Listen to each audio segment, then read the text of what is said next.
బాల్యం చదువు ఫైనల్ స్క్రిప్ట్ది. నా పేరు ఉమామహేశ్వరి. నేను 3వ సంవత్సరంలోకి అడుగు పెట్టి బుడి అడుగులు వేస్తున్న కొన్ని రోజులకే నా జీవితంలో ఒక పెద్ద మలుపు వచ్చింది. నాకు పోలియో వచ్చింది. ఆ వ్యాధిని నయం చేయడానికి మా నాన్నగారు నాగేశ్వరరావు గారు చేయని ప్రయత్నం లేదు. అడగని చోటు లేదు, తిరగని ఆసుపత్రి లేదు. చివరికి విశాఖపట్నంలోని రాణి చంద్రమతిదేవి హాస్పిటల్లో నాకు ట్రీట్మెంట్ మొదలైంది. అప్పుడు నేను 5 ఏళ్ల పిల్లను. అక్కడే నా 1వ తరగతి చదువు కూడా ప్రారంభమైంది.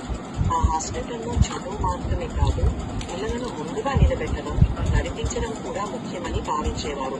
అందుకే డాక్టర్లు ప్రతిరోజు ఎక్సర్సైజులు చేయించేవారు. కూర్చొని చేసే వ్యాయామాలు, భరతనాట్యం, అలాగే చదువు కూడా కొనసాగింది. దాదాపు 2 సంవత్సరాలు అక్కడ ట్రీట్మెంట్ తీసుకున్న తర్వాత కొంతవరకు నడవగలిగాను. తర్వాత మా అమ్మ నాన్న ఇంట్లోనే ఆయుర్వేదిక్ చికిత్సలు చేయించి నడకను బలపరిచారు.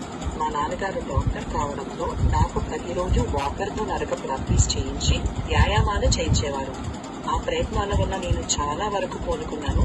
అయినప్పటికీ ఇప్పటికీ ఎవరో ఒకరి చేయి పట్టుకుని కొంత దూరం మాత్రమే నడవగలను. అన్ని ప్రతిబంధకాలు ఉన్నా కూడా మా నాన్నగారి పట్టుదల, మా అమ్మ ప్రేమ, మా కుటుంబం ఇచ్చిన ధైర్యమే నన్ను ముందుకు నడిపి